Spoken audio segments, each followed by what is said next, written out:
Bonsoir à tous et bienvenue dans ce point de l'actualité. Le président de la République, Alassane Ouattara, a présidé ce jeudi une réunion du Conseil national de sécurité. La rencontre a permis de faire le point de la situation sécuritaire générale du pays et de l'évolution de la pandémie de Covid-19 en Côte d'Ivoire.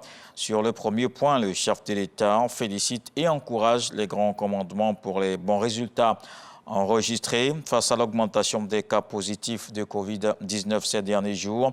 Le CNS exhorte les populations à se faire vacciner et continuer de respecter les mesures de prévention.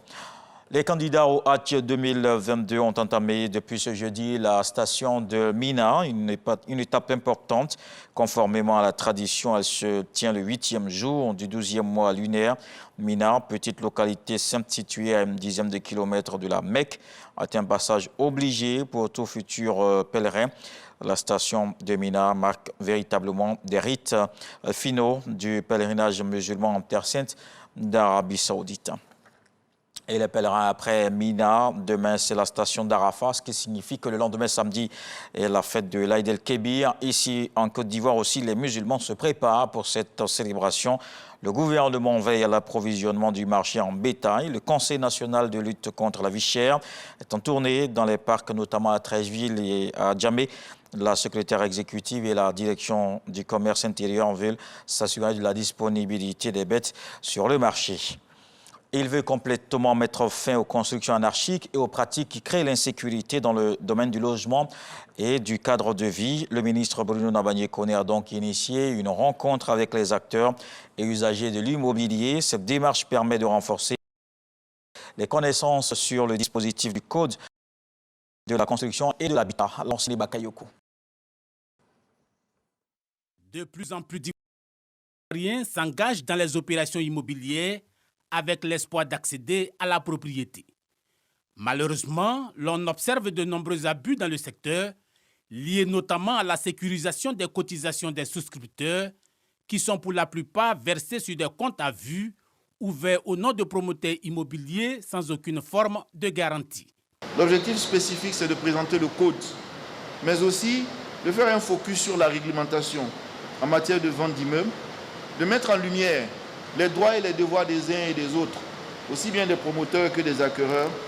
Les acteurs de la chaîne de la construction se sont apaisantis sur divers autres sujets, entre autres la procédure d'acquisition de logements dans un programme immobilier, le rôle de l'État, des banques et même de l'acquéreur.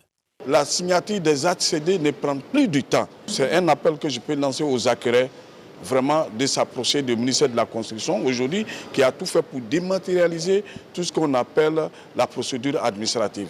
Le ministre Bruno Nabagné-Koné a pris une part active dans cette rencontre à vocation pédagogique. Tous les textes qui ont été pris l'ont été sur une base qui est parfaitement démocratique, qui a pris en compte tout le monde. Il ne s'agit pas que des textes protégeant ceux qui ont l'argent, ceux qui sont capables de faire des investissements de 100 millions, de 200 millions. Mais également, nous nous soucions de ceux qui ne peuvent que réaliser un bâtiment de 10 millions sur 55 mètres carrés. Passé la sensibilisation, Bruno Nabagné-Koné a prévenu qu'il ne transigera pas sur le respect de la réglementation en matière de construction d'immeubles. En 2021, 9 867 contrôles ont été effectués. Et les populations de 7 villages dans la région de Bouaklès sont en joie. Après plusieurs dizaines d'années passées dans l'obscurité, elles goûtent enfin aujourd'hui au plaisir de la lumière. Leurs différents villages viennent d'être connectés au réseau électrique national, portant ainsi à 92% le taux d'électrification rurale dans cette zone. La cérémonie de mise sous tension, vous le voyez, s'est transformée en un hommage au président Alassane Ouattara, à qui ces populations disent merci pour ses actions. Dans le reste de l'actualité au Burkina Faso, après 8 ans, Blaise Compaoré est de retour à Ouagadougou. L'avion transportant l'ancien président s'est posé en milieu d'après-midi sur la base aérienne de la capitale, alors que des dizaines de ses partisans l'attendaient à l'aéroport civil. Il ne s'agit toutefois pas d'un retour définitif, mais d'un séjour de quelques jours à l'invitation du lieutenant-colonel Damiba. Au même titre que les anciens présidents burkinabés encore en vie, Blaise Compaoré doit participer à une réunion pour accélérer la réconciliation nationale. On termine au Royaume-Uni. Le Premier ministre Boris Johnson a annoncé sa démission à la tête du Parti conservateur. Mais il indique qu'il restait au pouvoir jusqu'à ce que soit désigné un successeur.